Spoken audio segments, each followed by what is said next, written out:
നിങ്ങളൊരു സുവിശേഷ പ്രസംഗത്തിന് അടിയിൽ നോക്കിയാൽ എത്ര കെ കാണും?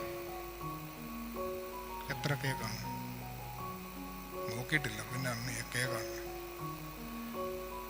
ഒരു ദുർവിശേഷ പ്രസംഗത്തിനാണെങ്കിലോ എത്ര എം കാണും? എത്ര മില്യൺ ആണല്ലേ? നമ്മുടെ റിസപ്റ്റബിലിറ്റി എന്ന് പറയുന്നത്, മനുഷ്യൻ എന്തുകൊണ്ട് ഇങ്ങനെ ചീഞ്ഞ വാർത്തകൾ, മോശപ്പെട്ട സംഗതികൾ സ്വീകരിക്കാൻ തക്ക വിധം അവന്റെ ആന്തരികത ജീർണിച്ചു പോയോ? സത്യം പറയാൻ അധികം വേഷം കെട്ടലുകളൊന്നും ആവശ്യമില്ല എന്നാണ് പറയുക.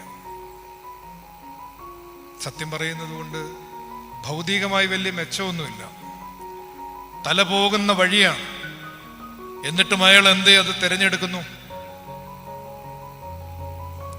അയാൾക്ക് ഗർഭം മുതൽ പരിചയം ക്രിസ്തുവിനെയാണ്. അയാൾക്ക് ഗർഭം മുതൽ പരിചയം ക്രിസ്തുവിനെയാണ്.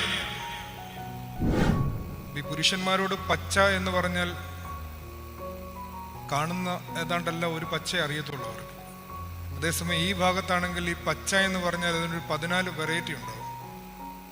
ഇല്ല, നമ്മൾക്കാകെ ഒരു കൺഫ്യൂഷൻ ഉണ്ട്. ഈ 14 എണ്ണം കൂടെ നമ്മുടെ ടേബിളെ വന്നു കഴിയുമ്പോൾ പിന്നെ എടുക്കാതെ നമ്മൾ അടുത്ത കടയിൽ പോകുന്ന ഒരു സിറ്റുവേഷൻ ഉണ്ടാവും. ഇത് നമ്മളുടെ ആശയക്കുഴപ്പത്തിൻ്റെ ഒരു പ്രശ്നമാണ്. കൂടുതൽ ചോയ്സ് വരുമ്പോൾ, കൂടുതൽ വാർത്തകൾ വരുമ്പോൾ, കൂടുതൽ ബ്രേക്കിംഗ് ന്യൂസുകൾ വരുമ്പോൾ നമ്മളൊക്കെ കൺഫ്യൂസ്ഡ്.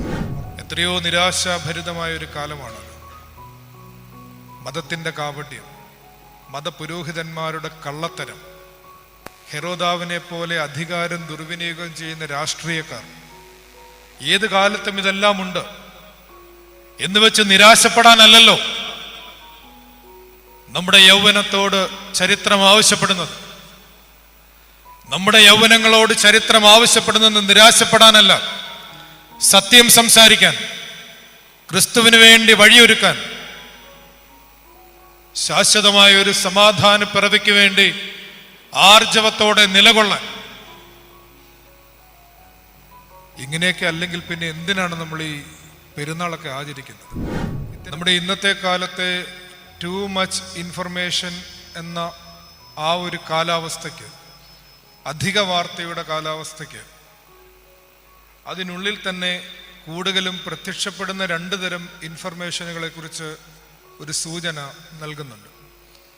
ഒന്ന് ഡിസ്ഇൻഫർമേഷനും മറ്റൊന്ന് മിസ്ഇൻഫർമേഷനുമാണ്. എന്താണ് സത്യം, എന്താണ് അസത്യം, എന്താണ് അർദ്ധസത്യം എന്നറിയാൻ പാടില്ലാതെ ഓരോ കാര്യങ്ങളെക്കുറിച്ച് അനാവശ്യമായി വ്യാകുലപ്പെടുന്ന ഒരു കാലത്താണ് നാം ജീവിക്കുന്നത്.